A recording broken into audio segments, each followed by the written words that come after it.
원인이 뭐라 그랬어요? 제일 처음에 공급 부족이 생길 거기 때문에 이런 정책을 지금 미리 내는 거거든요. 이걸 알고 있단 말이에요. 잘 커버가 되면 좋겠는데 문제는 투자자들이 지금 안 움직일 거라는 얘기예요. 이 정도 갖고는 절대 안 움직일 겁니다. 이번에 나온 세제 혜택 정도 갖고 움직이시면 된다 안 된다? 안 된답니다. 좀 더 기다리셔야 됩니다. 자, 두 번째 이번 110 대책에서 우리가 살펴봐야 되거든요. 이 부분인데요. 소규모 정비 및 도시 복합사업. 뭐 서울시 같은 경우에 모아주택이라든가 이런 거 있죠. 뭐 신통 계획 뭐 이런 게 있는데 사실 이거는 넘어갈게요. 이거 자체는 왜냐면 다른 얘기하고 다 연관되기 때문에 한 번에 얘기를 할게요. 이 부분이죠. 하나는 다양한 유형의 주택 공급 여건 개선 해갖고 쉽게 말해서 빌라라든가 오피스텔 좀 공급 많이 하겠다. 연립 같은 거 이러면 뭐 다세대 다 갖고 이런 거 많이 주겠다 이런 얘기야. 혜택 주겠다 이런 얘기입니다. 여기서 보면 이런 얘기 나옵니다. 여러분은 어차피 사업을 시행하는 사람이 아니라 구입하는 사람이잖아요. 자, 구입 부담 경감해 주겠다. 향후 2년간 준공된 소형 신축 주택 수도권 6억 지방 3억 이하 아파트는 제외입니다. 그러니까 빌라라든가 이런 거 말하는 거예요. 쉽게 말해서 연립주택이라든가 옛날 용어로. 다만 근데 여기에 붙어 있죠. 1세대 1주택자가 추가 구입 시 1세대 1주택 특례 양도세 종부세가 미적용됩니다. 즉 세제 혜택을 줘요. 주긴 하는데 취득세 양도세 종부세 산정 시 주택수 제외라는 걸 주는데 1가구 1주택자가 추가 구입 시에 특례는 미적용된다. 이건 간단히 말씀드리면 완전하게 세제 혜택을 갖다가 프리로 해주질 않겠다는 얘기입니다. 쉽게 말해서 메리트가 별로 없습니다. 일단 넘어갈게요. 자, 그리고 뭐가 하나 또 나왔냐? 비슷하지만 또 다른 하나는 좀 전에 건 비아파트잖아요. 근데 이거는 아파트입니다. 지방 중공업 미분양에 대한 얘기예요. 요즘 미분양 많다고 말씀드렸잖아요. 한 5만 세대 정도예요. 전국적으로 5만 세대 정도 되는데 자, 여기다가 구입했을 때 혜택을 줍니다. 어떤 혜택? 일단 대상은 85제곱미터 32평이죠? 6억 원 이하 아파트예요. 이 경우도 아파트 들어가는 겁니다. 자, 뭐냐? 얘는 좀 달라요. 기존 1가구 1주택자도 1세대 1주택 특례는 유지. 아까는 미적용했잖아요. 얘는 유지해 주는 거예요. 쉽게 말해서 이 경우에 살 경우에는 기존의 주택이 1주택이 있어도 얘 산정이 안 들어가고 양도세 혜택 같은 거 다 주겠다는 얘기입니다. 기존 주택에 대해서도. 이게 좀 더 세제 혜택이 있는 거죠. 근데 사실은 중요하진 않아요. 아까 말씀드린 수도권 소형주택, 비아파트나 이 지방 중공업 미분양이나 여전히 뭐가 있느냐면 세제 혜택이 부분적이라는 겁니다. 왜냐하면 여기 같은 경우에 기존 보유주택수에 해당하는 세율을 적용하는 데 돼 있죠. 1가구 1주택자는 문제가 안 되는데 이미 1가구 3주택자나 다주택자들은 별 혜택이 없어요. 아직은. 이번에 변경된 것 갖고는 혜택이 없습니다. 즉 미분양이라든가 이런 공급 문제가 벌어지다 보니까 정부에서 세제 혜택을 주겠다고 얘기는 한 거예요. 근데 지금 제가 보기에는 약간 간을 보는 겁니다. 나쁜 건 아니에요. 왜냐면 이 정도로 혜택을 줘서 이 상황이 해소가 되면 좋은 거예요. 미분양 뭐 이러면 대구는 10,000가구가 넘잖아요. 지금 미분양이. 근데 요거 갖고 대구 미분양 만세대가 사라진다. 좋은 거죠. 근데 현실적으로 그렇진 않다고 봅니다. 왜냐면요, 이 아파트들을 살 사람들은 무주택자가 아닙니다. 정확히 말씀드려요. 기본적으로 자금도 여유가 있어야 되고요. 투자 수익을 갖다가 생각하는 사람들이 들어가야 돼요. 근데 아직 거기에 대해서까지는 실수요자, 1가구 1주택자면 그냥 조금 투자 여력 있는 실수요자에 가깝다 보시면 돼요. 근데 다주택자라든가 실제 여력 있는 사람들은요, 이 정도 갖고는 안 들어갑니다. 왜냐면요, 세제 혜택은요, 양도세든 뭐 취득세든, 뭐 취득세는 좀 이득이 있지만 양도세란 건 뭐예요? 어차피 아파트 가격이 오르면 내게 돼 있는 거예요. 따라서 세금 좀 내더라도 올라주면 상관이 없어요. 근데 그건 오른다는 얘기잖아요. 즉 지금 투자자는 뭘 생각하냐면요, 저도 마찬가지지만 당장의 이익이 중요하단 말이에요. 이건 향후 이익이에요.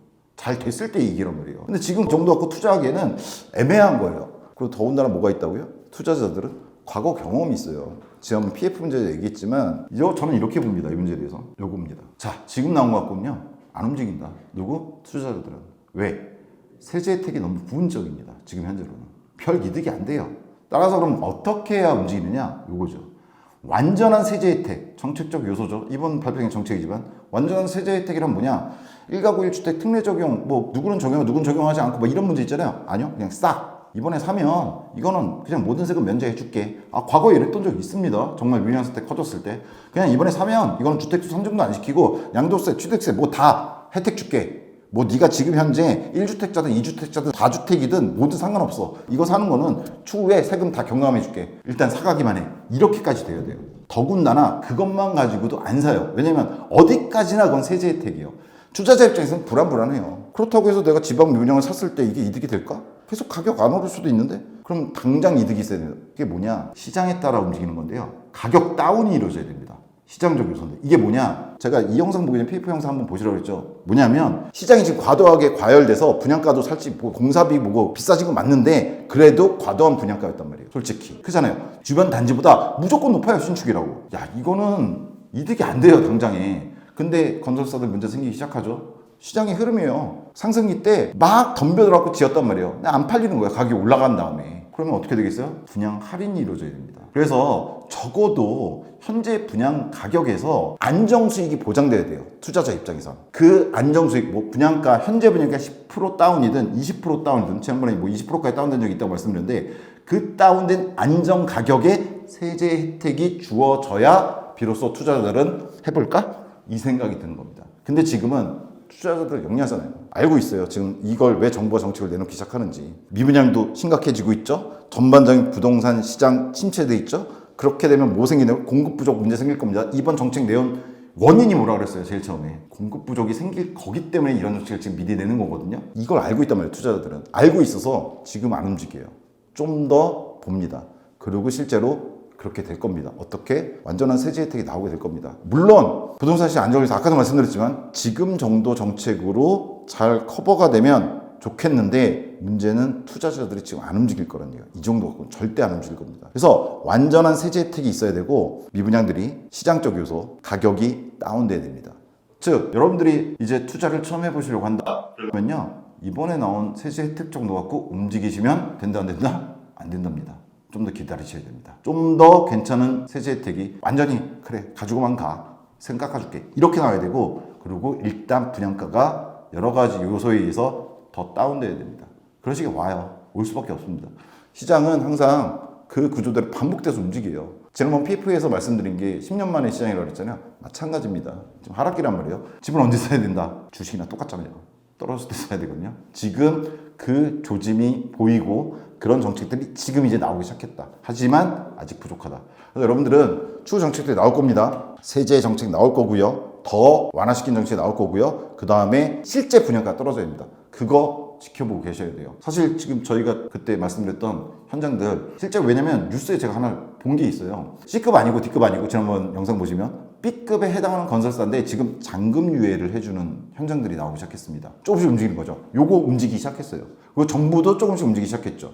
좀 더 기다리시면 요 두 개가 맞물리는 시점이 나올 겁니다. 완전한 세제 혜택과 분양가 다운. 그때 여러분은 그 신축을 싸게 세금 부담 없이 사셔야 됩니다. 주목하고 계셔야 돼요. 생각 없이 넉넉히 있다가는 금방 다 사라집니다.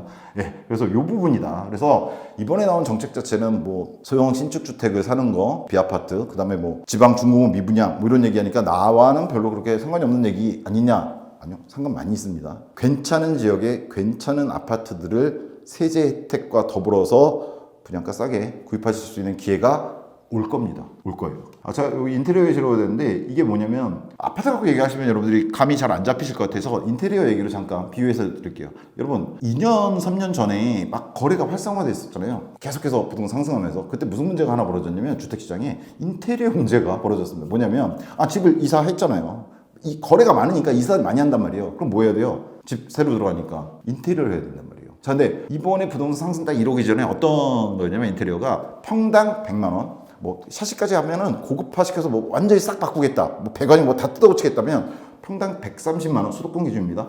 130 정도면은 확실하게 아파트 고칠 수 있었어요. 예를 들면 30평대다 그러면은 한 5, 6천이면은 완벽하게 인테리어 가능했습니다. 근데 3년 전에 무슨 일이 벌어졌냐? 3, 4년 전에 수요가 많아진 거예요. 인테리어에 대해서. 왜냐면 거래량이 많다 보니까 너도 나도 인테리어 하겠다고 붙는 거야. 그래서 어디까지 올라갔냐? 똑같은 샤시로 바꾸고 하는데 뭐 그때 뭐 자재값이 올랐네. 똑같아요. 그때도. 자재값이 올랐네. 뭐 인건비가 올랐네 했지만 평당 200이 넘어가야 기존의 평당 100에서 130 갖고 할 수 있었던 인테리어 할 수 있게 됐어요. 여러분 기억하실지 모르겠어요. 아파트 단지에 상가들에 기존에 옛날부터 해오시던 인테리어 가게 말고 우후죽순으로 인테리어 가게들이 막 생겼어요. 왜냐면 인테리어 수요가 많으니까.